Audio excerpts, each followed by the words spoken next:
There are men who look at a thing and see what it is worth, and there are men who look at a thing and hear what it is trying to say. Walt Corder was the second kind. He had been the second kind his whole life, and it had never made him rich and it had never made him popular. And on the morning of October the 6th, 1984, standing alone in the cold at the edge of a surplus auction lot in Grover's Mill, New Jersey, it was about to make him the laughingstock of the entire county. He did not know that yet. He was too busy listening. The auction was held on the gravel lot behind the old VFW hall on Route 9, the kind of place that smelled like motor oil and old canvas, and the particular sadness of things that had outlived their owners.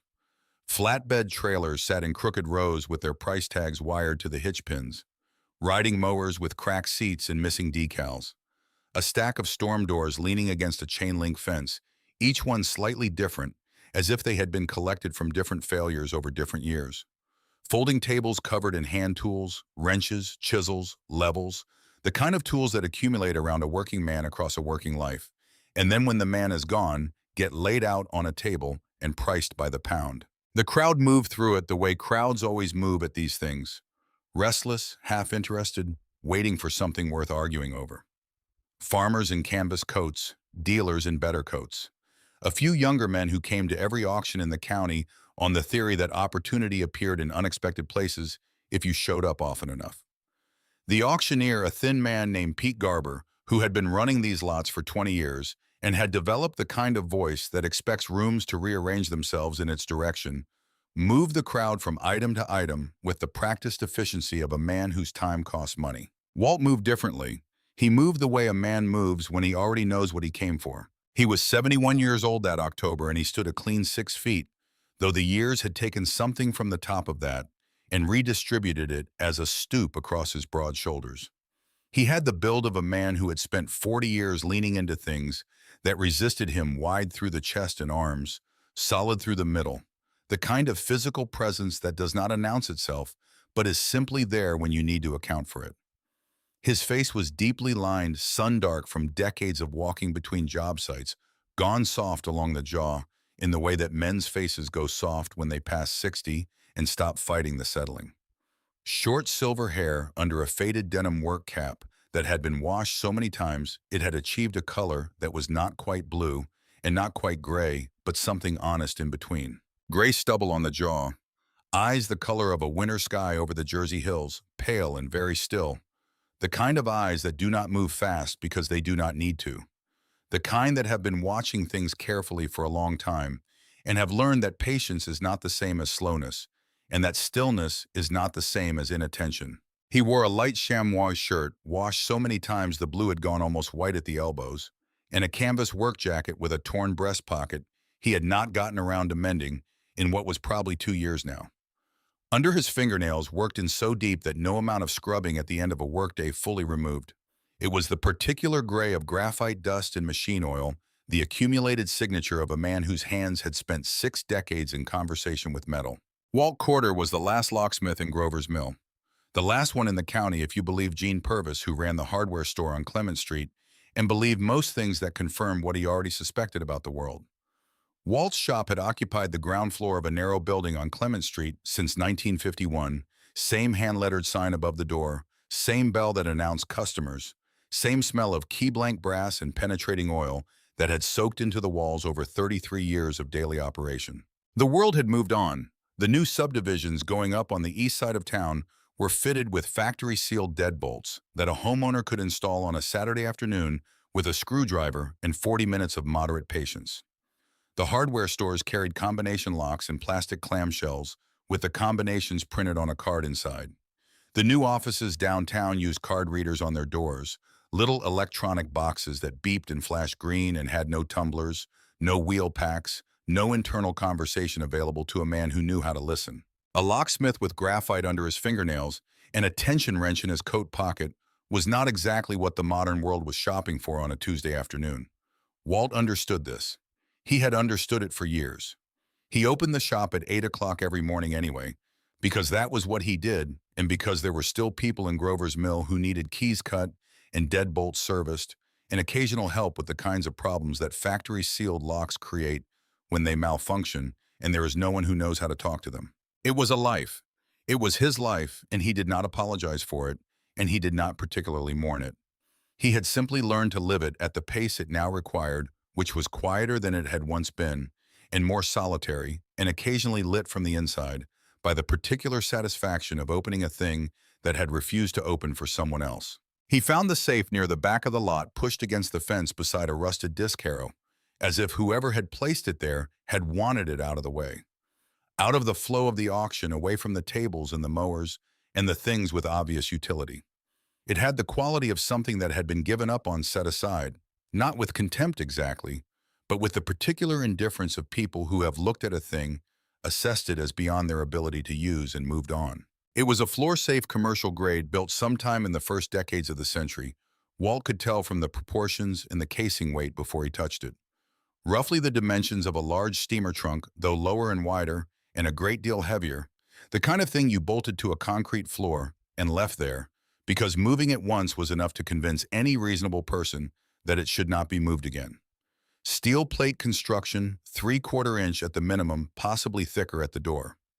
The door was the thing that told the story, buckled along the lower left corner, bowed out from its frame in a way that recorded precisely the kind of heat it had experienced. Not the quick hot flash of a structure fire at its peak. The sustained heat of a building that burned slowly and thoroughly. Hours of it, not minutes. The paint was gone. All of it completely down to bare metal. What had been green once, a deep, institutional green that Walt recognized from the commercial fixtures of the late 1940s, the color of bank lobbies and hotel offices, and the back rooms of serious establishments, was now the dull flat gray of steel that had experienced something extreme and emerged without its surface, but with its structure intact. The brass combination dial sat slightly crooked on the face, tarnished past gold to the color of old pennies, with a small dent along its upper edge where something had struck it at some point in its history. The manufacturer's plate had burned off cleanly. No name, no model number, no identifying information of the standard commercial variety. Just scorched metal and a dial. Walt crouched beside it. He did not do what most people do when they look at a damaged thing. He did not catalog the damage or calculate the cost of restoration versus replacement, or try to determine what such an object might fetch from a scrap dealer by weight. He put his reading glasses down his nose and looked at what remained: the dial, the face, the condition of the hinges where they attached to the frame, the way the door sat against its seating, even in its bowed condition. He looked at it the way a physician looks at a patient, not at the wound or the damage or the outward signs of suffering, but at the life still present and organizing itself behind all of that. Then he put his right hand on the dial. He did not turn it immediately. He held it first, just held it, letting his palm rest against the tarnished brass, letting his fingertips find the knurled edge. This was habit, and it was also method. You introduced yourself to a mechanism before you asked it to do something. Karl Bauer had taught him that, though Karl had never put it in exactly those words. It was one of those things you learn by watching and then by doing, until doing it felt like the only natural way. Then he turned it, slowly with even pressure all the way around. One complete rotation, and he felt them. 3 wheels moving inside the scorched casing. Stiff, considerably stiff, the heat having tightened the tolerances inside the mechanism to something that resisted each degree of rotation but moving. The spindle fought him, requiring real pressure to turn, not the light touch of a well-maintained mechanism, but something closer to what you feel when you try to turn a hinge that has gone years without oil.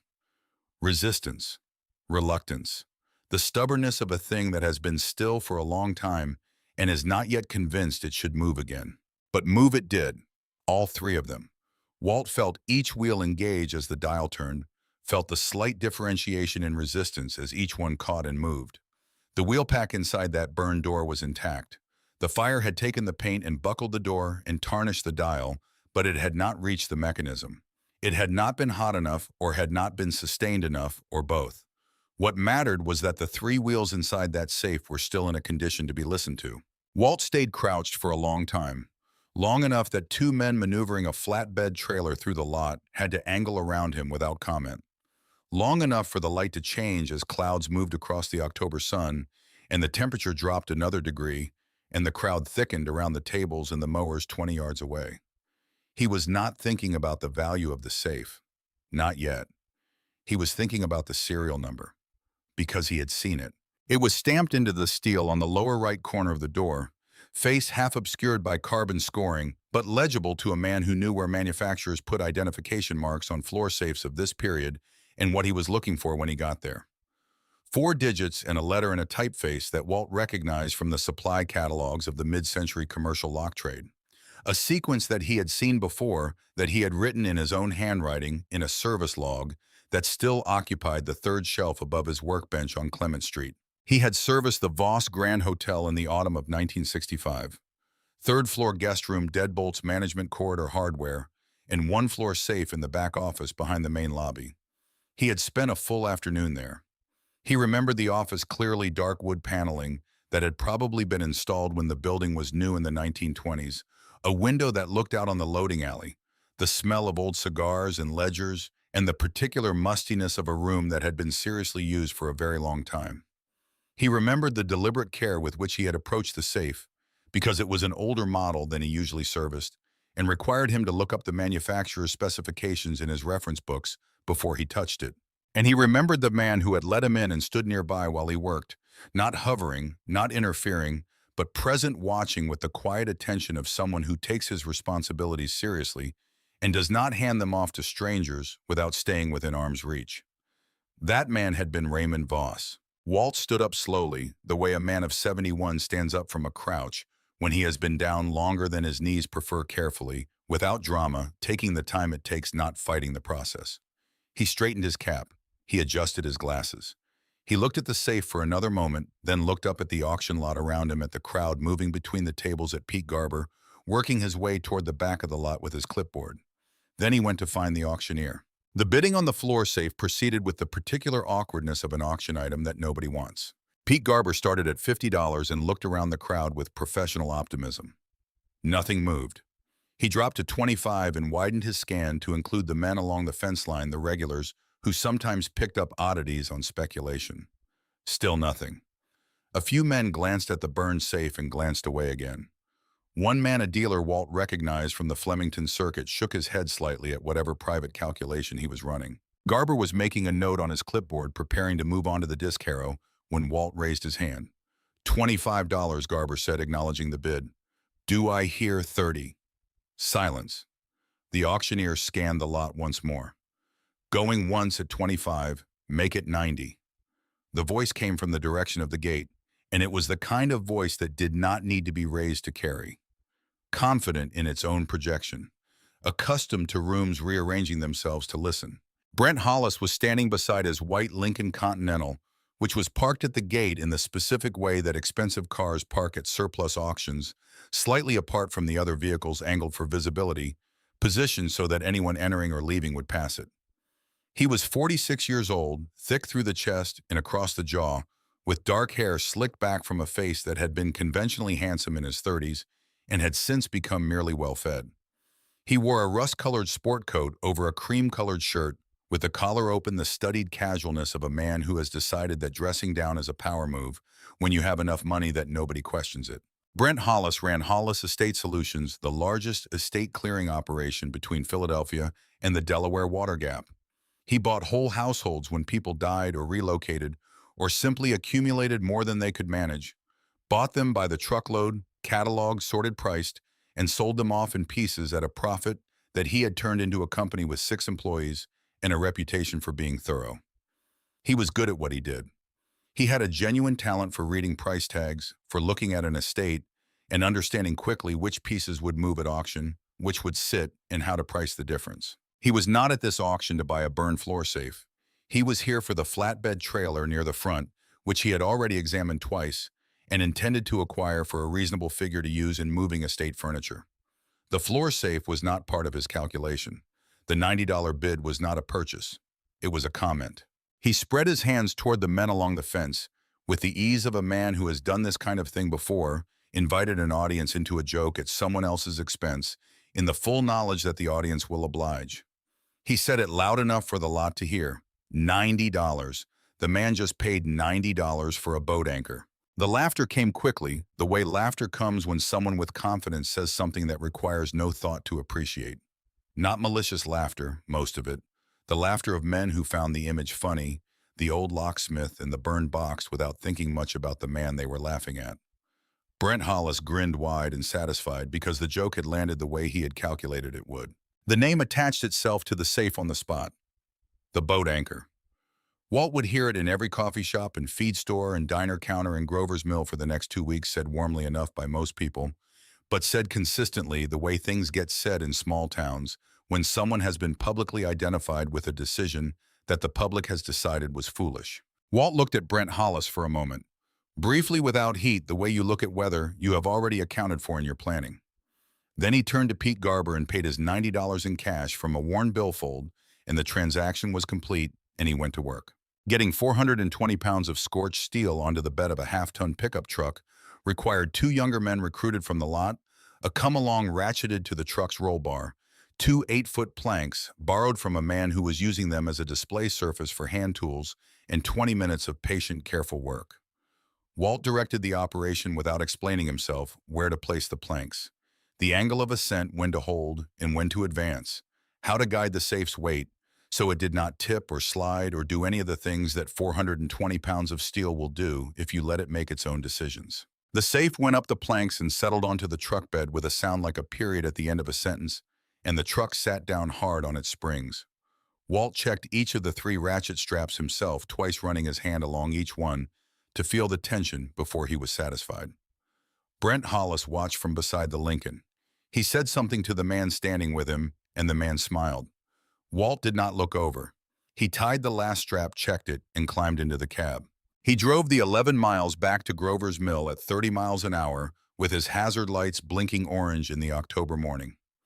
No faster, because that was the appropriate speed for a load like this on county roads with their patches and their frost heave irregularities, and because Walt Corder had never found that hurrying improved the outcome of any work worth doing. He thought about Raymond Voss on the drive home. Raymond Voss had arrived in Grover's Mill in 1919 with a change of clothes and $23. That was the version of the story the town had been telling since the 1920s.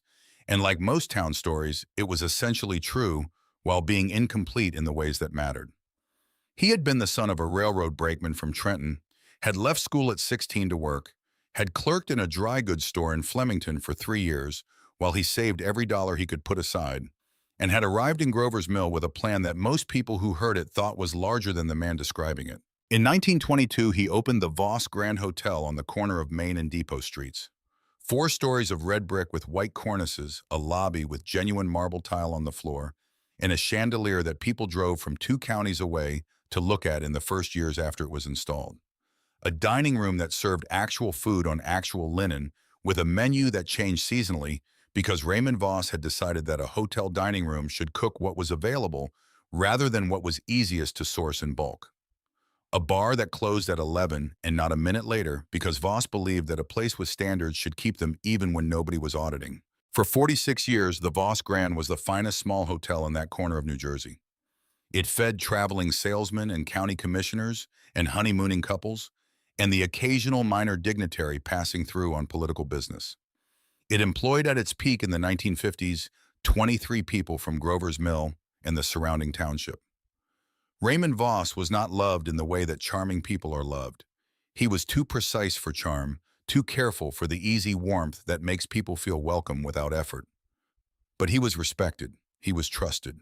When he said something would be done, it was done, and done correctly. His wife Margaret died in 1964. They had had no children. After that, Voss ran the hotel alone, which meant running it with the staff he had, and the staff was good, and the hotel continued. But it was visibly different to the people who paid attention to such things. Corners that would have been caught were occasionally not caught. Maintenance deferred a season became maintenance deferred a year, then 2. The building was aging, and the man responsible for its maintenance was aging with it, and the resources necessary to address both were not what they had been. Then, on the night of December the 3rd, 1968, a furnace flue cracked in the cold. The kind of crack that builds incrementally over years of thermal expansion and contraction, invisible until it opens far enough to matter, at which point it matters completely. The crack opened into a gap, and the gap let fire into the wall cavity, and the wall cavity was 60-year-old timber framing and lathe, and the building went up. Fast. The kind of fast that happens when fire finds old wood in a building that has been slowly drying out for 6 decades. The guests on the upper floors were woken and evacuated in under 15 minutes, The staff, to their credit, performed this exactly as they had been trained to do it. The Grover's Mill Fire Department arrived in 12 minutes from the first alarm and did what fire departments do with buildings that are already fully engaged. They kept it from spreading, they kept people away from it, and they let it burn. Raymond Voss was 79 years old and a widower of 4 years, and was watching his life's work burn from the sidewalk across the street. By every account of those who were present, he was calm. He stood on the sidewalk and watched the building with the expression of a man who had considered this possibility and had made his arrangements accordingly. Then he walked back in. They found him the next morning in what had been the manager's office at the back of the lobby. A structural beam had come down, they determined. He had not been able to get out. The town buried him in the churchyard on Pine Street, and the minister said appropriate things about a man who had loved his work in his town. And afterward, people said what people say when a thing doesn't quite add up. But the funeral is not the place to pursue the inconsistencies. He was confused, they said. He went back for the cash drawer. He panicked. He was an old man and he panicked. Walt had been at that funeral. He had stood near the back in the third row from the door, and he had listened to what people said, and he had thought about the man who had stood in that office in 1965 while Walt serviced a floor safe and had checked each repaired component afterward with slow, methodical hands, who had paid in cash from an envelope prepared in advance with the exact amount, who had thanked Walt in exactly 3 sentences, each one complete and specific, and had shaken his hand and returned to his desk. People who panic do not prepare envelopes in advance.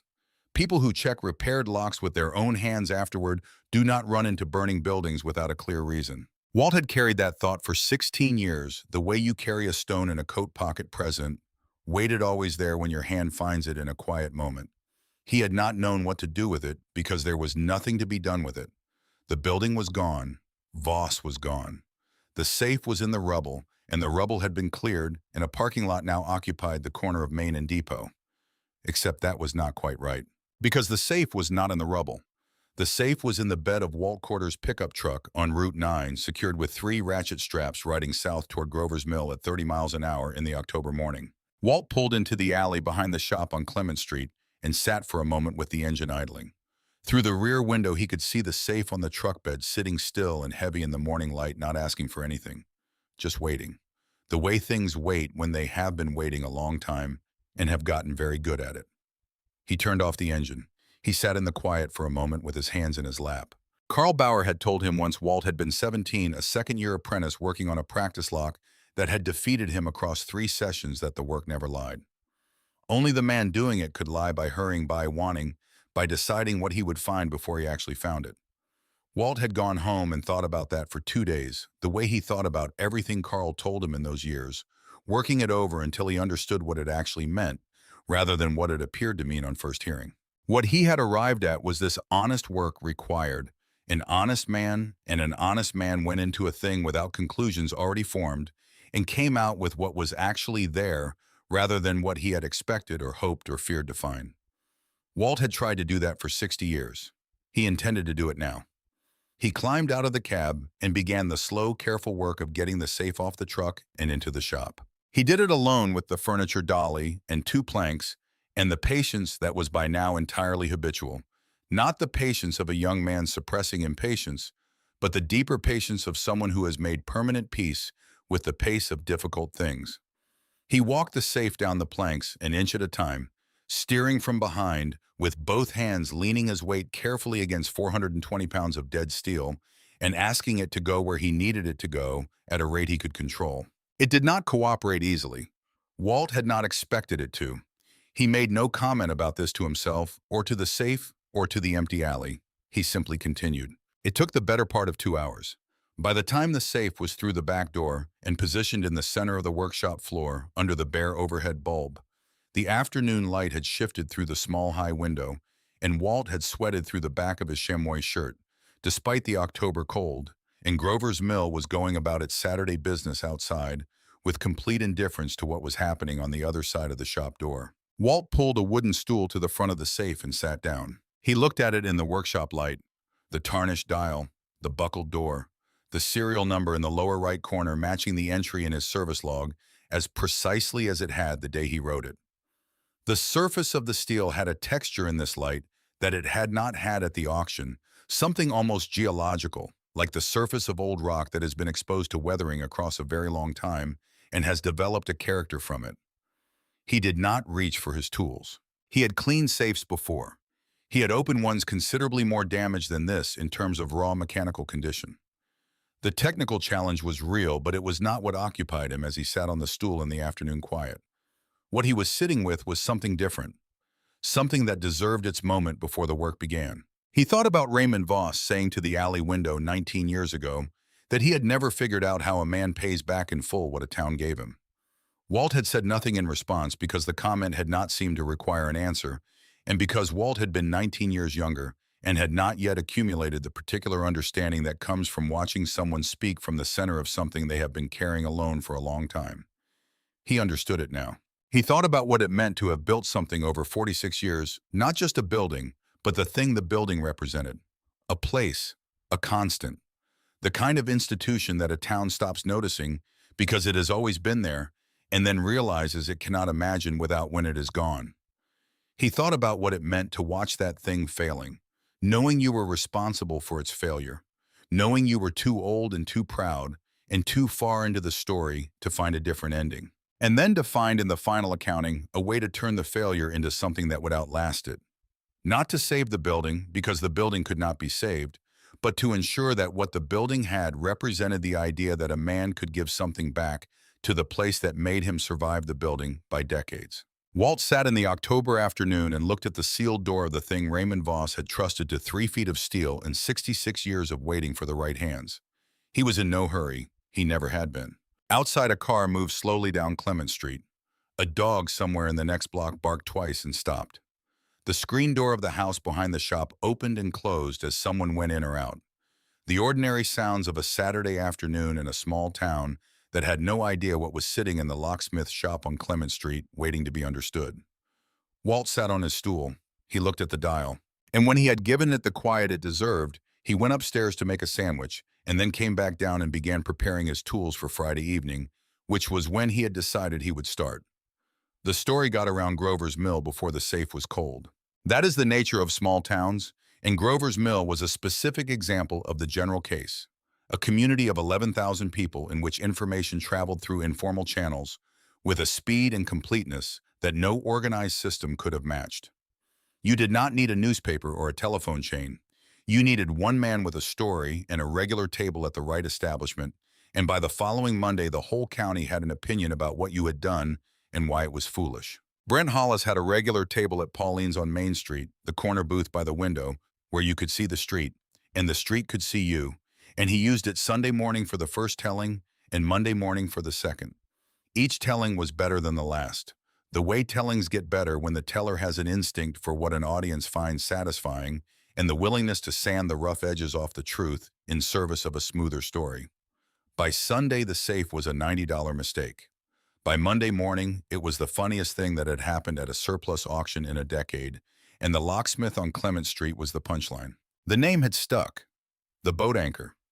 Walt heard it from Jean Purvis first, and then from the woman at the postal counter, and then from a man who brought in a padlock to be evaluated, and could not quite suppress the corner of a smile when he set it on Walt's counter.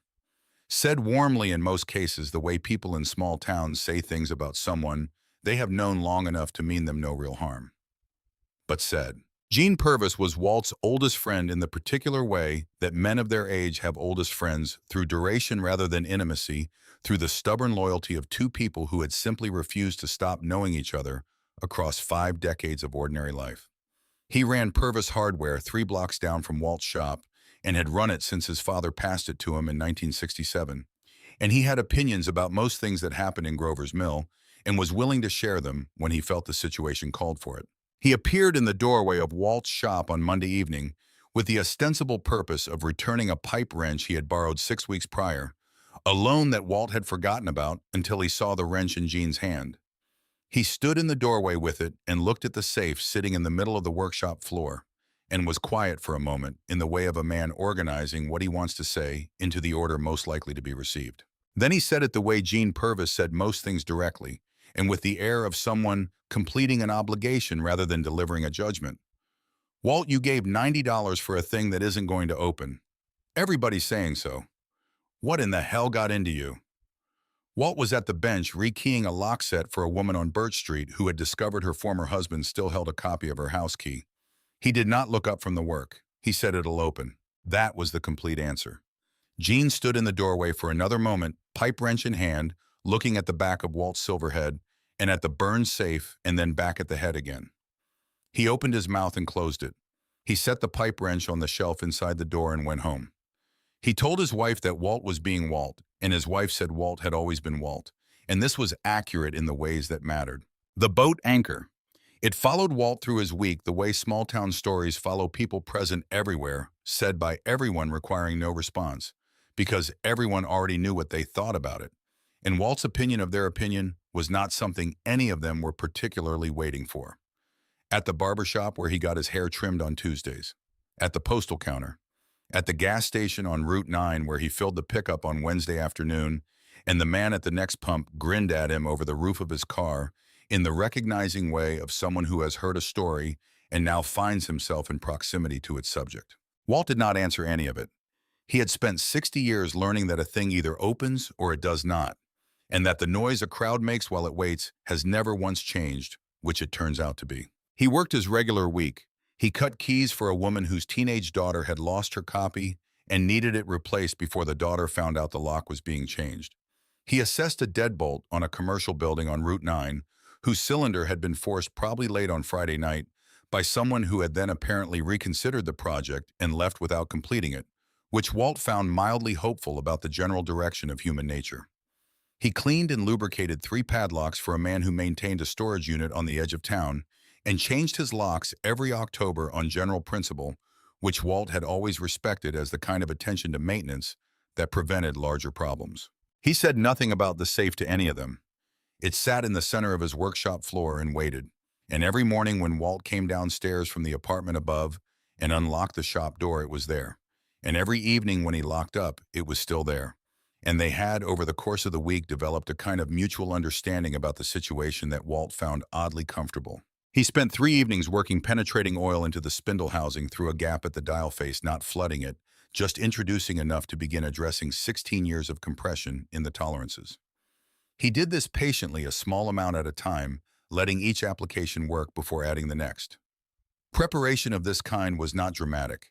It was the work before the work, and Walt had always found it as satisfying as the thing itself because it was honest and it was necessary, and it was the difference between an attempt that failed and one that succeeded. Friday came as Fridays do when you have been waiting for them slowly through the week and then all at once in the afternoon. Walt closed the shop at 5. He went upstairs and made a sandwich and ate it standing at the kitchen window looking out at Clement Street going quiet in the early dark. October had turned decisively colder in its second week. The oak tree outside the shop window had reached the deep copper stage of its autumn, and in the evening wind, the leaves moved in a way that caught the streetlight and made small private lights of themselves. He washed his plate. He put on his work apron. He went downstairs. He turned off the radio. Through the working day, Walt kept it on low for company rather than content. He could not have told you what station it was tuned to or what had been playing on any given afternoon. And when he switched it off, the shop settled into a quality of silence that was different from the ambient quiet of a room at rest. Fuller, more attentive. The silence of a space that knows something is about to begin. He pulled the stool to the front of the safe and sat down. He set a mug of fresh coffee on the floor beside him. He took his reading glasses from his breast pocket and put them on. He took from the small shelf above the bench a single pencil sharpened that afternoon to a clean point in a feed store envelope blank on the back. He set them on his knee. He placed the tension wrench, a slender tool of tempered steel fitted into the keyway below the dial with exactly the pressure that 60 years of practice had taught him was right for a mechanism of this age and construction, enough to feel the bolt through it, not enough to interfere with the wheel movement. The tool became an extension of his hand. Through it, when the time came, he would feel things that no amount of looking at the exterior of the safe could tell him. Then he sat for a moment. He sat without moving, and this was the part that no one who had not done it could understand, and that no amount of watching could teach. The preparation was internal. The tools were simple, and they were ready, and they were correct, and none of that was the preparation.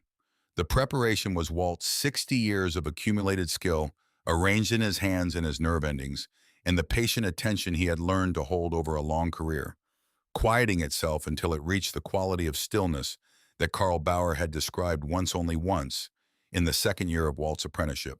Karl Bauer had come from Hamburg in the 1920s, one of a generation of European craftsmen who crossed the Atlantic in that decade, carrying skills and tools and the knowledge that both would be needed in a country that was building itself.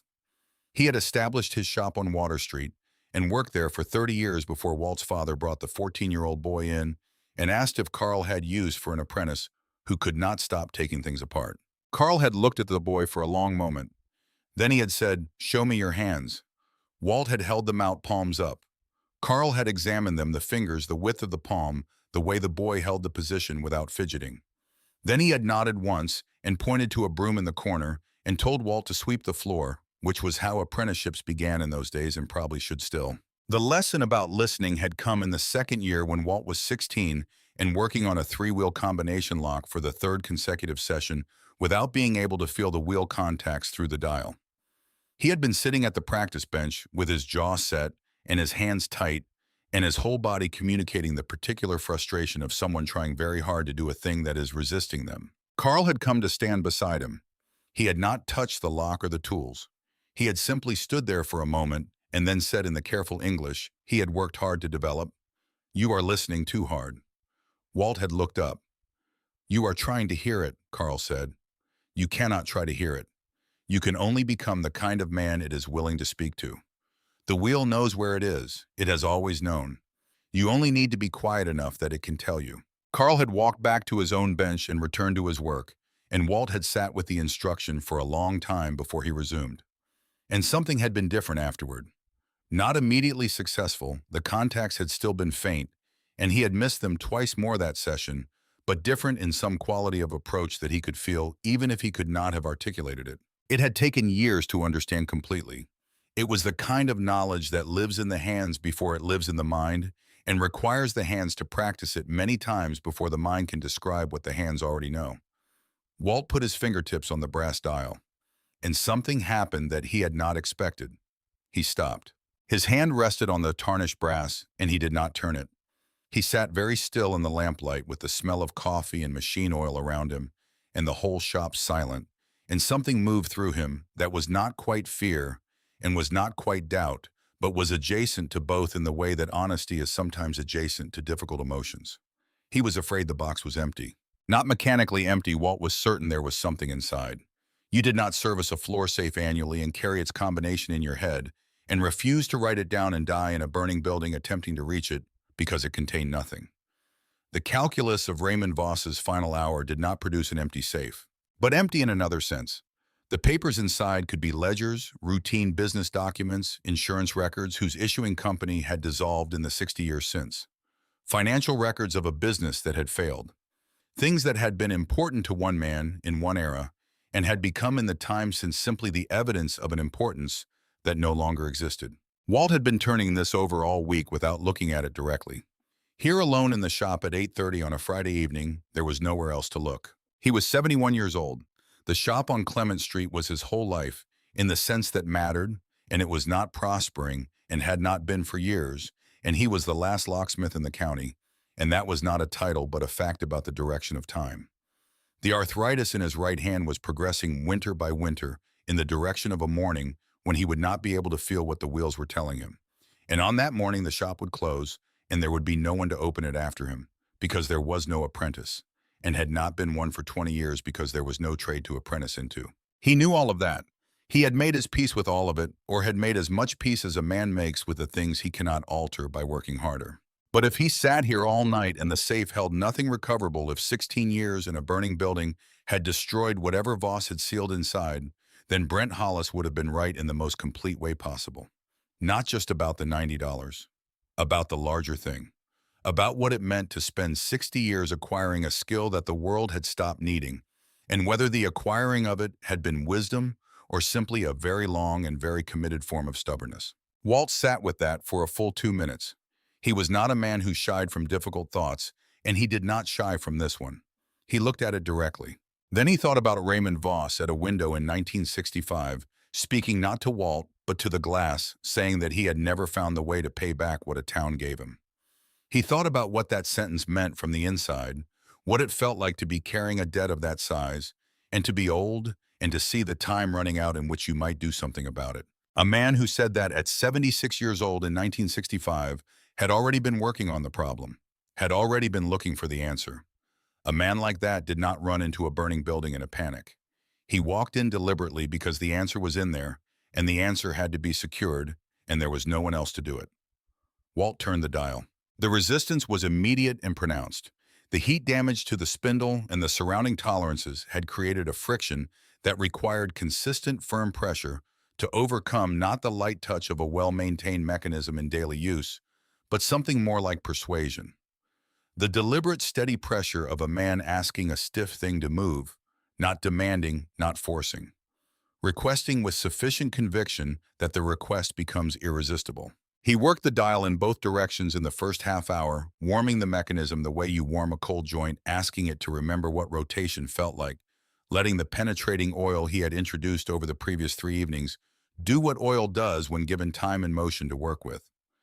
The spindle loosened marginally, not enough to call easy, enough to call possible. He began the approach to the first wheel. The first hour passed without a contact. This was not unexpected. The first hour was not for finding contacts. The first hour was for establishing the relationship, for the mechanism to register what was being asked of it, and for Walt to register what the mechanism was willing to offer. He worked methodically through the dial's range, cataloging the resistance pattern, identifying the points of greatest stiffness, filing the information in the part of his experience that processed these things without requiring his conscious attention to manage them. He drank from the coffee mug without taking his attention from the dial. The second hour brought the trouble. It started as a stiffness in the first knuckle of the right index finger, which announced itself with the quiet insistence of something that has been waiting for the right moment to be heard. Walt recognized it immediately. The arthritis had lived in his hands for 15 years, and he knew its moods and its geography, the way you know the moods of difficult neighbors, their patterns, their triggers, their tendency to escalate, if you don't acknowledge them early enough. What he had never experienced in 15 years of working around it was the arthritis in his index finger. The index finger was his instrument. It was the point of contact, the seat of 60 years of practiced sensitivity, the finger that had learned across thousands of sessions with hundreds of locks to distinguish between a genuine contact and a false one, between the wheel finding its gait and the mechanism simply shifting. That finger had never failed him. It had worked around everything else the arthritis had thrown at his hands, and he had accommodated everything else, and they had reached a kind of professional understanding. The first knuckle stiffened, then the second. By 10 o'clock, the finger was producing a low and steady pain that was not yet disabling, but was loud, loud enough to fill the quiet. He needed loud enough to interfere with the listening. He stopped. He set his hands in his lap. He looked at the finger with an expression that communicated nothing externally, though internally it was closer to a conversation, a brief, direct assessment of the situation and its implications conducted without sentiment. Then he made the decision that he would not have expected to make when he sat down, and that he would not have known he was capable of making if the situation had not required it. He shifted his primary contact to the middle finger and the ring finger working in concert, a technique he had never used in 60 years of professional work. A technique he had no precedent for, no training, and no accumulated experience with. He was asking two fingers that had spent their entire professional lives in a supporting role, steadying the hand, providing context, confirming what the index finger reported, to step into the lead. To become at the age of 71 the primary instruments of a skill that had taken 60 years to develop in a different finger. He turned the dial. He listened. What he found in the next hour of working with unfamiliar contact points on a stiff mechanism was something that surprised him. Not because it was easier, it was not easier. It was considerably harder.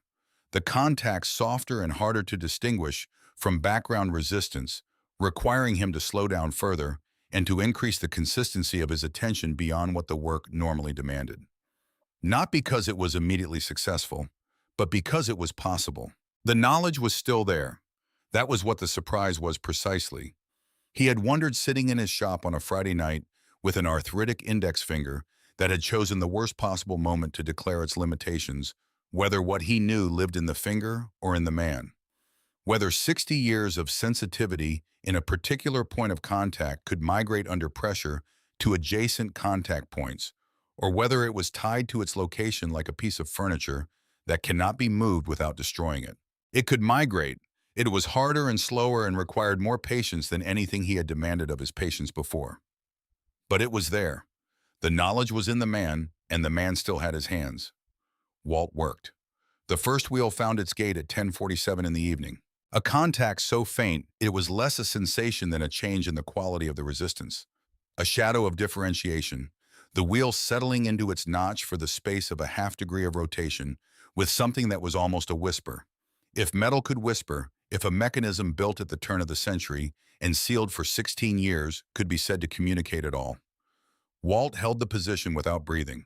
He counted to 5, an old check against false positives, a habit from his earliest years of this work that he had never abandoned because it had saved him from wrong numbers too many times to consider optional. The contact held through all 5 counts. Walt exhaled. He wrote the first number on the back of the feed store envelope in pencil. He looked at it for a moment alone on the blank paper, and then he went to work on the second wheel. The second wheel came in a manner that was different from the first. Not easier exactly, but more legible, as if the mechanism had decided, having committed to one conversation, that it might as well continue. He found it at 7 minutes before 1 in the morning. By then, the coffee was long cold. The street outside Clement Street was empty and dark and absolutely still, and the whole town of Grover's Mill was asleep, except for one man on a stool in a workshop, with his hands on a burned safe and a pencil and a feed store envelope with 2 numbers on it. He wrote the second number under the first, one more. The third wheel refused him, not subtly, decisively, in the way that third wheels on this style of mechanism sometimes refuse when the door distortion communicates itself through the boltwork and into the wheel pack, creating a noise in the system that makes the gate harder to distinguish from the general mechanical landscape. Walt had encountered this before on easier mechanisms. He had not encountered it at 2 in the morning in his 70th first year with an arthritic index finger and 2 substitute contact points after 4 hours of sustained attention that had already asked more of him than most nights in the shop asked in a week. He worked. The wheel declined to cooperate. He approached the gate from different angles of rotation speed, different amounts of tension on the wrench, different combinations of pressure from the contact fingers, all the variables he could introduce within the constraints of the mechanism's tolerances. The wheel moved. The wheel settled. The wheel declined to produce a clean contact. At 2:45 in the morning, Walt set his hands in his lap and looked at them. The right hand with its swollen first knuckle and the deep work gray of decades in the grain of the skin. The left steadier, the hand that held the tension wrench and had been doing so for 4 hours and had its own complaints, though they were quieter. Old hands. Honest hands in the sense Carl Bauer had meant, hands that had done the work they were given without adding to it or subtracting from it for 60 years. He thought about Carl. Not the lesson about listening, though. That lesson was present in everything he was doing tonight. He thought about something Carl had said when Walt was 16 in that second year after a third consecutive failed session on the practice lock. Walt had stood in the shop doorway that morning, ready to tell Carl that he was unsuited for this work and that he wanted to return to school and learn something the modern world had more obvious use for. Carl had been eating his breakfast at the small table in the back, bread and coffee, the same breakfast every morning, and he had looked at Walt standing in the doorway with the failure on his face, and he had said without setting down his bread, "The lock does not care how old your hands are, only how honest they are." Walt had gone home and sat with that for 2 days.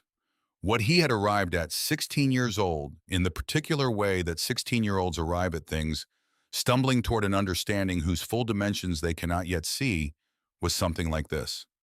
Honest hands were hands that reported what was actually there. Not what the man holding them wanted to find, not what he feared to find, not what he had decided in advance was likely. What was present, what the mechanism was actually saying as opposed to what would be convenient for it to say. Honest hands could not hurry.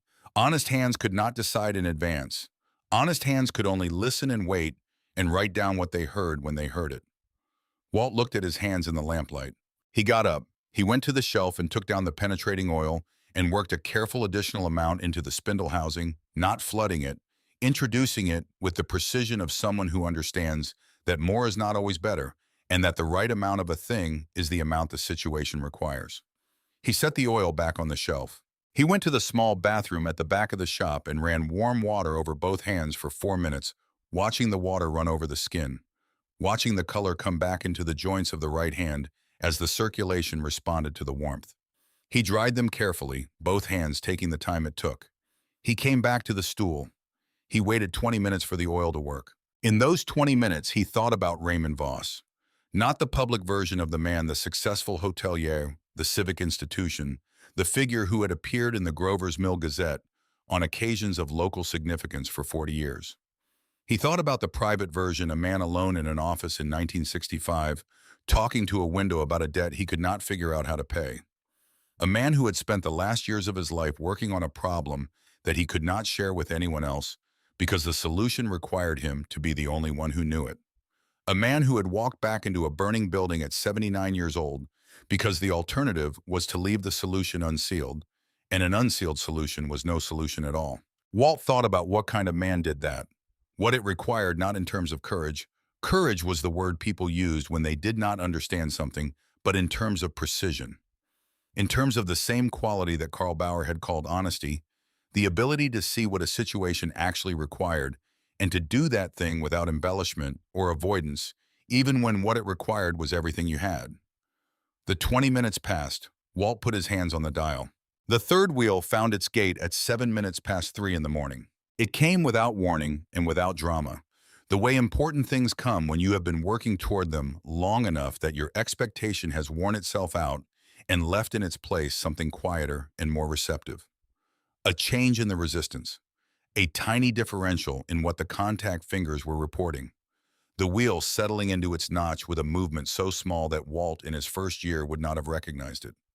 He held the position. He counted to 5. The contact held. He wrote the third number on the envelope. He looked at all 3 numbers together for a long time. He had written combinations on the backs of envelopes before many times, and there was always a moment between finding them and using them when he simply looked. This moment was longer than usual. He did not try to examine why. Walt aligned the dial to the first number. He moved to the second slowly with the consistent pressure the stiff mechanism required. He moved to the third. He put his hand on the safe's handle. He had not touched it until now. It was forged steel lever style, set into the door below the dial, cold even through the calluses of his palm. He applied downward pressure, steady and even.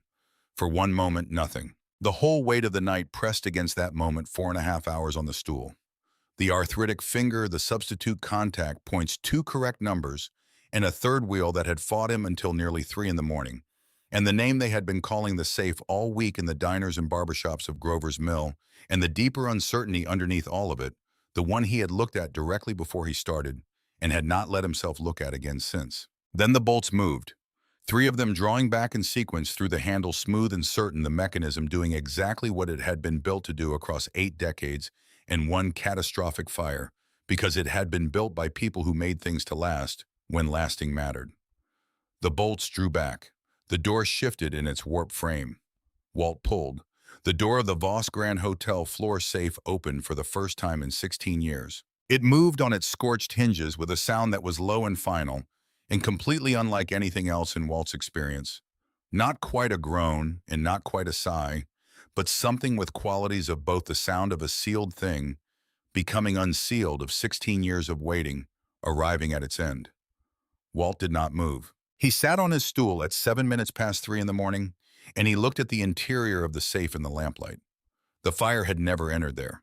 It had warped the door and stripped the paint and tarnished the dial and buckled the frame, but it had not penetrated the steel, and the interior was clean, cool and dry and completely untouched. It smelled of old paper and cold metal, and something underneath those things that was simply the smell of careful preservation of something that had been kept with intention across a very long time. 3 objects placed with deliberate order. A leather folder, dark brown, cracked along the spine but intact. A felt roll tied with a length of cord, with a stack of documents beside it bound with a rubber band. An envelope. Plain white, now the color of old ivory. Sealed. Written on its face in a steady old-fashioned hand, 2 lines that Walt had to lean forward to read. To whoever had the patience to open this. Walt sat back. Outside Clement Street was completely silent. Not even wind. The October night had gone perfectly still, as if holding something. The oak tree beyond the shop window stood motionless, its copper leaves catching nothing, reflecting nothing. Somewhere 3 blocks away, a traffic light changed from red to green for no one at all. Walt Corder was 71 years old, alone in his shop at 3 in the morning, sitting before the most important thing he had ever opened, and for a long moment he did not reach for anything inside it. He sat with it. He let the moment be what it was, a man and a sealed thing that was no longer sealed, and 16 years of waiting that had finally arrived somewhere. He had earned this pause. He took it. Then he reached into the safe and began to take out what Raymond Voss had put there. The deed was the first thing. Walt drew it from the leather folder with the unhurried care he brought to anything old and irreplaceable, opening it at the creases, letting the paper direct the movement, rather than imposing his own. The document was typed on heavy legal stock, the kind that cost something when it was produced with notary stamps and official seals that had browned with the years but remained legible. The Voss Grand Hotel, the land beneath it, lots 14 and 15 at the corner of Main and Depot Streets, Grover's Mill, New Jersey. Free and clear, paid in full. No encumbrances, no liens, no mortgages outstanding. The signature at the bottom was Raymond Voss's, each letter formed completely before moving to the next. The penmanship of a man who had been taught that how you signed your name said something about the kind of man you were, and who had taken the lesson to heart. Walt read it through once. Then he folded it back along its creases and set it aside and took out the document folded behind it. A single page on the letterhead of a Hartford insurance company. Shorter than the deed, more formal in its language, organized in the compressed prose of legal instruments.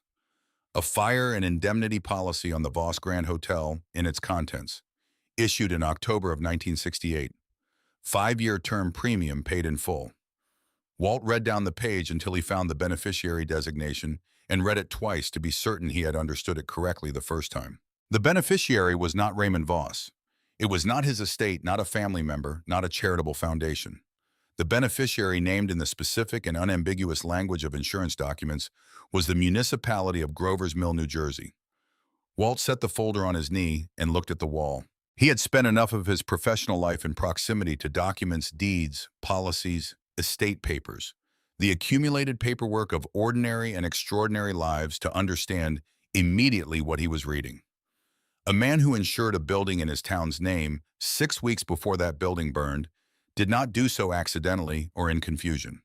He did so because he had determined through whatever combination of observation and assessment and honest reckoning with his own circumstances that the building would not survive, and had decided that when it did not survive, the loss should become something for the people who had benefited from the building across 46 years, rather than disappearing into the settlement process of a dead man's estate.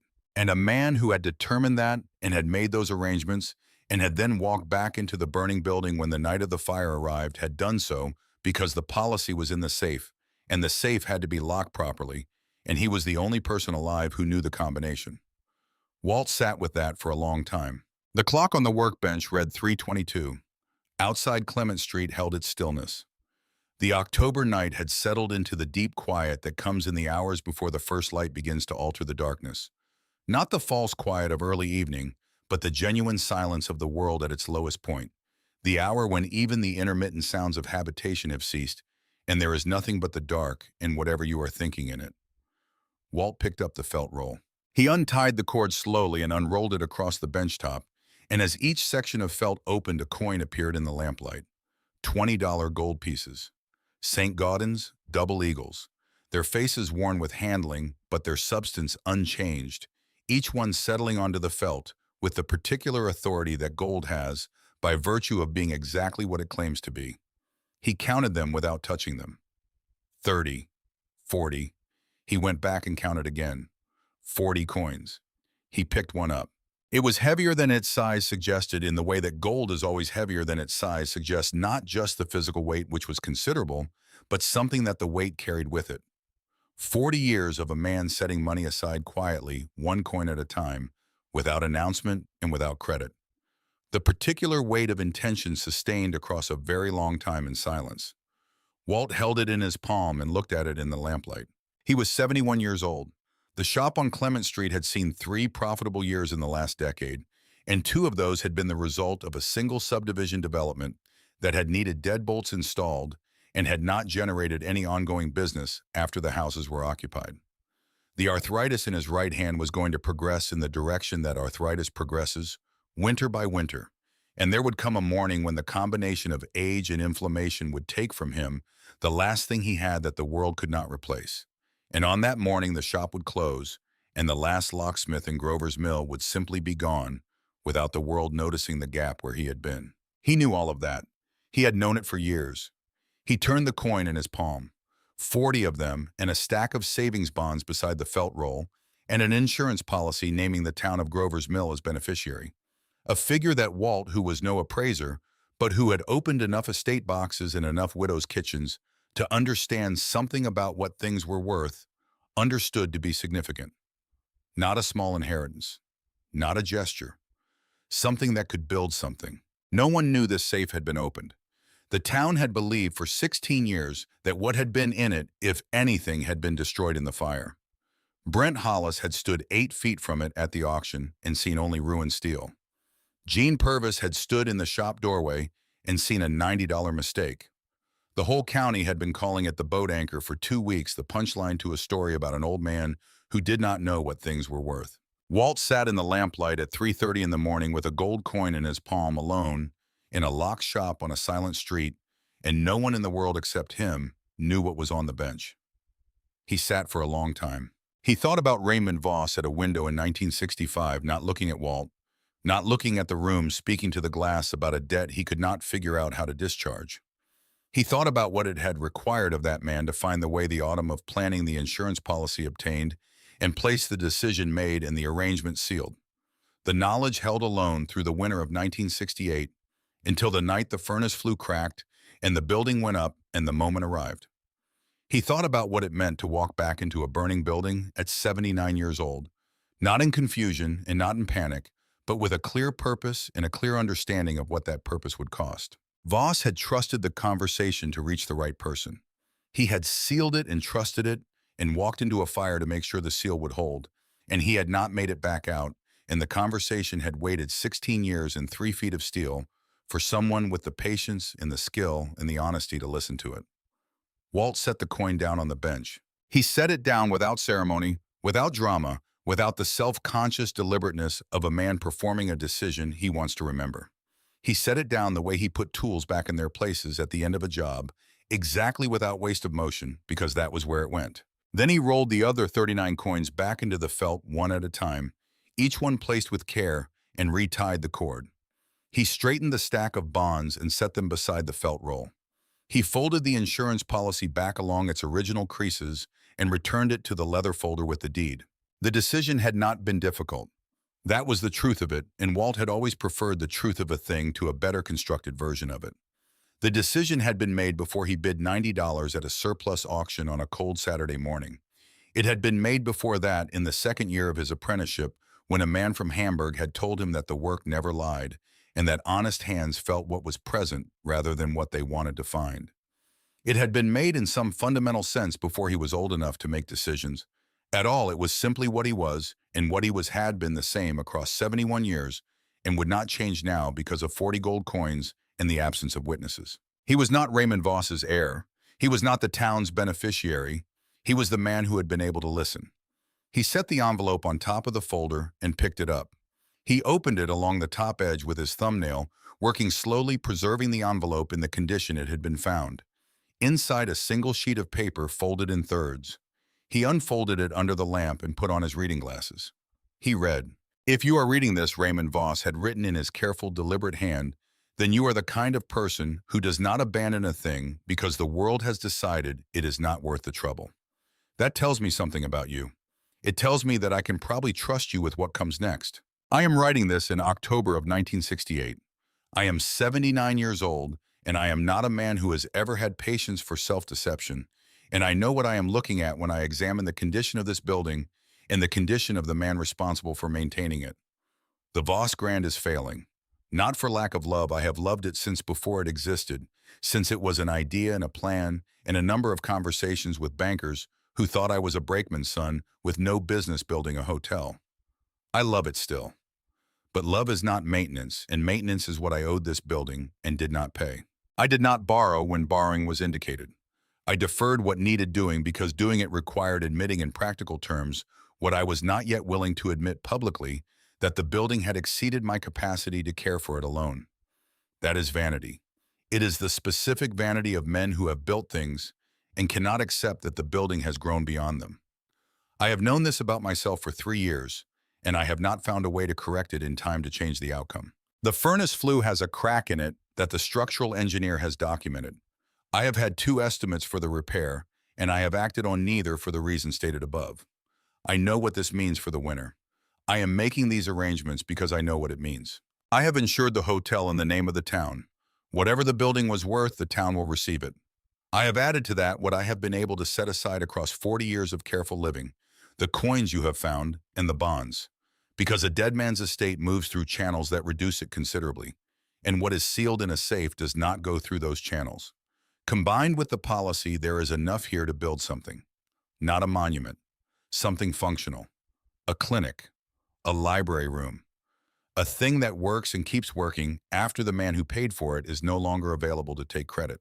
I went back into the building on the night of the fire to lock this safe from the inside, because a combination lock of this type cannot be properly secured from outside a closed door. I understood the risk I was taking. I am 79 years old, and I have thought about risk carefully for 79 years, and I made my assessment and my decision. If the assessment was wrong about what I could manage, the decision was not wrong about what needed to be done. If you are reading this, the safe outlasted me. I find that I am glad of that sitting here in October, writing a letter I do not know when or whether anyone will read. A thing that does its job in the absence of the man who built it is the best thing a man can build. One final matter, this town gave me everything I have. I want to be precise about this because I was not always precise about it while I was here to say it. Clearly, I came to Grover's Mill with nothing, and this town gave me a context in which what I had to offer could be used, and from that use came everything I built and everything I am. I did not find a way to say that adequately in all the years I was present to say it. Consider what is in this safe, the attempt made by the only means I had available to me at the end. Whoever you are, whatever it was in you that brought you to this box and gave you the patience to open it, you have done me a service I could not have done for myself. What is in this safe was never mine to keep. It has always been the town's. I was only the custodian. Build something that lasts longer than I did. Raymond Voss, October 14th, 1968. Walt read the letter through without stopping. Then he set it on his knee and looked at the wall. Then he picked it up and read it again. He was a slow reader by habit and by conviction. The first pass through a thing rarely reveals everything in it, and the second reading is where the substance lives. He had applied this to service manuals and insurance documents, and the rare personal correspondence that required more than a single encounter to fully receive. He applied it now. He folded the letter back along its original creases and returned it to its envelope. He set the envelope on top of the leather folder. Then Walt Corder turned off the lamp in his shop on Clement Street and went upstairs and slept. He was at the office of Thomas Aldrich, the Grover's Milltown attorney, at 9 o'clock Monday morning. He had a grocery bag, the kind from the ShopRite on Route 9, plain brown paper, no distinction, and inside it were the leather folder, the felt roll, the stack of bonds, and the envelope. He had not added anything and had not removed anything. Aldrich was a careful man of 53, with 20 years of small-town practice behind him, and the measured manner of someone who has seen most of what ordinary life generates in the way of legal complexity. He was not easily surprised. He was surprised. Walt set the bag on the desk. He said this belonged to Raymond Voss. He meant it for the town. Then he went back to the shop because the woman on Birch Street had called Friday about a wreck-keyed lock set, and Walt had told her Monday, and it was Monday, and he had work to do. The word moved through Grover's Mill the way water moves through dry ground, not all at once, but finding every available channel and filling it, so that by the end of the first day, it had reached everywhere worth reaching. And by the end of the second day, there was no one in town who had not heard some version of it. And by the end of the week, there was no one who did not understand what the version meant. Tom Aldrich spent the first 2 days on the telephone and in the county records office, and what he confirmed in those 2 days reorganized everything the town had believed it understood about the corner of Main and Depot.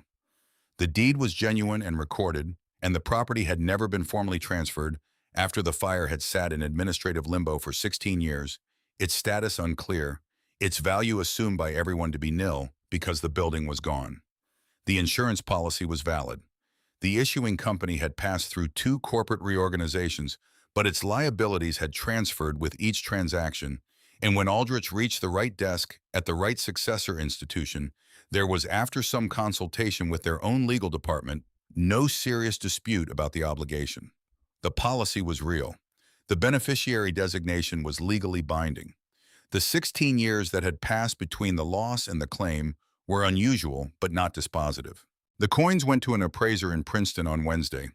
The appraiser called Aldrich's office Thursday afternoon and asked with the particular careful courtesy of a man who wants to make sure he has understood correctly before committing to a figure whether Aldrich could confirm the quantity. Because the number the appraiser was looking at for 40 St. Gaudens double eagles in the condition described plus the accrued savings bonds was not what he would have expected to be discussing in relation to a floor safe from a small New Jersey hotel. The bonds were examined separately. Some had matured and continued accruing past their maturity dates. Some were at face value plus 40 years of compounded interest. The insurance settlement calculated with 16 years of simple interest from the date of loss required 3 weeks of correspondence and 1 conference call between Aldrich and the insurance company's legal department before a figure was agreed upon, a figure that reflected both the original policy value and the goodwill of a company that understood, having had its own legal team review the documents, that fighting a valid claim from a dead man's estate on behalf of a small-town community clinic was not a battle that would end well for anyone involved. Tom Aldrich presented the consolidated figure to the Grover's Milltown Council at a special session in November of 1984, $312,000. The council meeting ran 4 hours. Walt was not there and had not been asked and would not have attended if asked, and the council, to its credit, did not make any formal gesture in his direction during the meeting. Understanding that formal gestures were not what the situation required and not what Walt Corder would have accepted, Gene Purvis told him the figure. He appeared in the doorway of the shop on Clement Street on a Thursday afternoon with the expression of a man who has been publicly wrong about something and knows it and has been sitting with the knowledge for several days before finding the occasion to address it. He stood in the doorway. $312,000, he said. Walt was adjusting the cylinder on a mortise lock set and did not look up immediately. He said that right. Gene nodded. He looked at the safe still in the center of the workshop floor where it had been since Walt walked it in on the dolly in October. Its door stood open the way Walt had left it that Sunday morning. The interior clean and empty, the brass dial sitting slightly crooked on the scorched face. Gene looked at it for a long moment. "I'm sorry for what I said," he said, "about it not opening." Walt set down the lock set. He looked at Gene over his reading glasses. "He said you were right, that it was a lot of money to spend on a box that hadn't opened in 16 years. Gene almost smiled at that. He went home. The story the town had told itself about Raymond Voss for 16 years came apart in the weeks that followed, the way stories come apart when the actual facts of a situation become available. Not in a single dramatic moment, but gradually, as each person who had held the old version encountered the new information and made the private adjustment that new information requires. The man they had called confused the old widower who had run back into a fire out of panic or grief or the disorientation of extreme age became something different in the retelling. Not a hero exactly, Raymond Voss would not have wanted that word. Walt felt certain, and the people who had known him well confirmed this when they were asked. He had been too precise for heroism, which requires a quality of impulsiveness that careful men lack. What he had been was something harder to name and more durable than heroism, a man who had identified exactly what a situation required and had done exactly that thing with full knowledge of the cost, without asking anyone to witness it or thank him for it. The town absorbed this revision quietly and without drama, which was perhaps the most appropriate response it could have found. Brent Hollis heard the story the way everyone heard it, through the ordinary social channels of a small community in the weeks following a significant event. Walt encountered him once in that period at the gas station on Route 9, the white Lincoln at the pump, Brent standing with his back to the traffic. Walt had needed fuel. That was the station he used. Brent did not speak. He looked at the ground, then at the pump, then at a point somewhat above and to the left of Walt's shoulder that contained nothing in particular. He replaced his fuel cap and got into the Lincoln and drove away. Walt filled his tank and drove back to the shop. There was nothing satisfying about the encounter, and Walt had not looked for satisfaction in it. He had not bought the safe to humiliate Brent Hollis or to demonstrate anything about the difference between men who read price tags and men who read locks. He had bought it because he heard three wheels moving inside it and recognized a serial number and understood in the particular way that 60 years of honest work produces its own kind of understanding what that combination of facts was likely to mean. The rest had simply followed from the first, as things do when you do not interfere with them. He learned from Gene Purvis 2 years later in the spring of 1986 that Hollis Estate Solutions had ceased operations. Brent had extended the business across a series of large estate acquisitions in late 1984 and 1985 purchases made at the high end of his valuation estimates during a period when the market for estate goods had been moving well. When two of the larger acquisitions failed to sell at the projected prices and the carrying costs accumulated, the credit that had been available contracted, and the company that had been the largest estate operation between Philadelphia and the Delaware Water Gap closed its doors quietly and without announcement. The white Lincoln was repossessed. Brent moved, Gene said, somewhere south, though Gene did not know exactly where or have a strong opinion about the details. Walt said that's a hard thing, and he meant it without irony because it was a hard thing, and the hardness of it did not become less real because of who it had happened to. Grover's Mill built the clinic. The planning took the remainder of 1984 and all of 1985. The architectural firm was selected from 3 proposals, the contractor from 2 bids the site cleared, and the foundation poured in the summer of 1985. The building went up through the fall and was finished and inspected and equipped in the first months of 1986. It opened on a Saturday morning in April with the kind of modest ceremony that small towns manage well. A ribbon, a few remarks from the mayor, a brief statement from Tom Aldrich about the legal history of the fund's coffee and pastry in the waiting room afterward. Walt was invited and declined, which everyone had expected, in which the organizing committee had prepared for by ensuring that the dedication proceeded smoothly without him. Red brick because the council had agreed without significant debate that red brick matched the building that had stood on the corner before it and that this was appropriate. 4 examination rooms, a waiting area with enough seating to handle the patient volume the part-time physician expected to see, a small pharmacy, a room at the back at the insistence of the physician who agreed to staff the clinic 3 days a week designated for mental health consultations, which turned out to be within the first year of operation the most consistently used space in the building. Above the entrance in bronze letters set into the red brick Voss Community Clinic, established 1986, in memory of Raymond Voss, 1889 to 1968. Who knew what this town was worth? That last line had been Gene Purvis's suggestion at the Dedication Planning Committee meeting, offered with the slight self-consciousness of a man who does not usually compose commemorative inscriptions and is not entirely sure this one will be received. The committee had voted it in without dissent. Walt heard about it from Gene the following afternoon and said nothing for a moment, working it over in his characteristic way, and then said, "That's exactly right." In the lobby, behind a panel of tempered glass set into a purpose-built alcove in the wall at standing height, was the floor safe from the Voss Grand Hotel. Walt had brought it over on the furniture dolly himself with the help of 2 members of the construction crew who assisted him in maneuvering it into the space that had been built specifically to receive it. He had positioned it precisely level-centered in the alcove stable on the clean concrete floor. Its door stood open as it had stood since 7 minutes past 3 in the morning on a Sunday in October 1984, and Walt had not touched the position of the door because the open door was what the safe had been saying ever since, and it seemed wrong to say it differently now. The brass dial tarnished to old copper, the buckled door on its scorched hinges, the scorched exterior, the clean, cool, empty interior, all of it visible through the glass to anyone who stood in the lobby of the Voss Community Clinic and took a moment to look. Children waiting to see the doctor stood at the glass and put their hands flat against it and looked at the thing inside with the particular attention that children give to objects that clearly have a story they have not yet been told. They asked their mothers what was inside it. The mothers said it had been locked for 16 years and no one could open it. The children asked who opened it, and the mothers told them about the locksmith on Clement Street, the last one in the county who had bought the burned safe at an auction for $90 when every other person at the auction had decided it was worthless and had taken it to his shop and had spent a night listening to it with his hands until it opened. Some of the children went to find Walt afterward. They appeared at the shop on Clement Street in small groups, directed there by curiosity and by the intuition that the end of a story is usually where it started. They looked at the tools on the pegboard wall and the key blanks in their rack and the workbench where Walt was usually working when they arrived. They asked their questions in the direct way that children ask questions when they genuinely want to know the answer. Had he been scared to open it? No. Had it been hard? Yes. How did you know something was inside? You listen. Can you teach someone to listen like that? Yes, but it takes a long time. How long?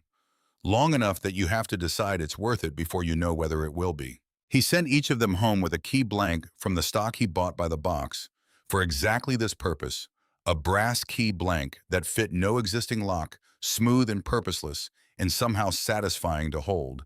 And they left with it as if they had been given something that would eventually make sense. Walt received no fee for what he had done. The question was not raised by Aldrich or by the council, and Walt understood without needing it, explained that everyone involved had understood without conferring, that offering Walt Corder a payment for returning to the town, what Raymond Voss had sealed in a floor safe for the town, would be a misunderstanding so fundamental that correcting it would require a very long conversation, and that Walt would find the conversation exhausting, and that the cleanest course was not to require it. The county newspaper sent a reporter to the clinic opening and having heard the story of the safe tracked Walt down at his shop 2 days later. Walt answered 3 questions in approximately 11 words and returned to the locked cylinder he had been cleaning when the reporter knocked. The reporter wrote the story she could write with 11 words and the testimony of Gene Purvis and Tom Aldrich, and it ran on page 3 of the county edition, and people read it, and that completed Walt's engagement with the press on the subject. Carl Bauer's tools stayed on the nail by the shop door, where they had hung since Walt brought them from Carl's shop after Carl died in 1971. Walt kept them oiled not because he used them, most of them, but because they were Carl's, and because tools deteriorate without attention, and because a man who did not maintain the things that deserve maintaining was not the kind of man Walt had been trained to be. He kept the shop open. The hours were the same as they had always been, Monday through Saturday, 8 to 5, with an hour for lunch that had been noon to 1 since 1951, and would remain noon to 1 until the last day the shop was open, whenever that day turned out to be. The work was less than it had been. The work was what it was. Walt did it correctly and without complaint, because those were the terms he had always worked on, and there was no reason the terms should change because the volume had. On a warm evening in late August of 1986, 4 months after the clinic opened, and 10 months after the night Walt had sat on a stool in the lamplight and felt 3 wheels align under his hands, he put on his work cap after closing up the shop and walked 2 blocks down Clement Street to Main, and turned left and walked to the corner of Main and Depot and stood on the sidewalk in front of the Voss Community Clinic. The evening light was doing what August evening light does in New Jersey when the season is completing its warmth, going gold and horizontal, coming in at an angle that lit the faces of buildings differently from any other light, making familiar things look considered and deliberate in a way they did not look at noon. The clinic's red brick caught it and went the color of old embers, warm and settled, as if the building had always been there and had simply been waiting for the right light to show it properly. Walt stood on the sidewalk with his cap in his hands. He looked through the lobby window at the safe behind its glass panel, the brass dial catching a little of the evening. The door open on its scorched hinges, exactly as he had left it, exactly as it would remain. Above the entrance in bronze letters that the low sun caught and made luminous the name Raymond Voss and the words the committee had chosen for him. Who knew what this town was worth? Walt thought about a man he had met once for an afternoon in 1965. A careful man who had paid him the exact amount in an envelope prepared in advance and thanked him in 3 complete sentences and stood at a window talking about a debt he had not yet found the way to pay. He had found the way. It had taken him until the last year of his life, and it had cost him everything he had left to spend, and then it had waited in 3 feet of steel for 16 years for the right conversation to find it. And now it was a clinic on the corner of Main and Depot with 4 examination rooms and a pharmacy and a room in the back for people who needed somewhere quiet to say difficult things. And children stood at the glass and put their hands on it and asked their mothers questions, and their mothers told them the story of a careful man and what he had decided to do with what he had. Walt stood in the August evening and felt something settle in him that had been unsettled for a long time. Not pride because it was not his work on the wall. Not vindication, though. The word for it was closer to that, the particular quality of a thing having gone the way it was supposed to go, after a long time of going wrong, arriving finally at the place it was always heading. He thought about what Karl Bauer had taught him distilled down to its essence. Across 60 years of application, the work never lies. You can only be the kind of man it is willing to speak to. He had been that kind of man. He did not know if he had chosen it or grown into it, or simply been made that way from the start by some combination of temperament and training and the particular 60 years of small, honest labor that had shaped him. It did not matter much. He was what he was, and what he was had been adequate to this. A safe only keeps what someone trusted it to hold. Raymond Voss had trusted this one with everything he had left to give, and it had held, and Walt had been the man able to listen to it, and the town had received what Voss had always intended for it to receive. And the clinic stood on the corner of Main and Depot in the August evening light, with its door open and its name on the wall. The hard part had never been the lock. The hard part was being across 71 years of ordinary life, the kind of man who deserved what was waiting on the other side of it. Walt put his cap back on. He adjusted the brim the way he had adjusted it every day of his adult life. 2 fingers, a slight forward tilt settled into its habitual position. He stood for one more moment in the warm August light, and he looked at the clinic and the safe behind its glass and the name above the door, and he let it be exactly what it was. Then he turned and walked home down Clement Street, and the evening light went with him for a while, and then fell behind as he rounded the corner, and in the lobby of the Voss Community Clinic, the floor safe stood in its alcove with its door wide open and its inside clean, and everything that had ever mattered about it already given to the town it had always belonged to, waiting in the lamplight for the next child to press a hand against the glass and ask what it was and be told.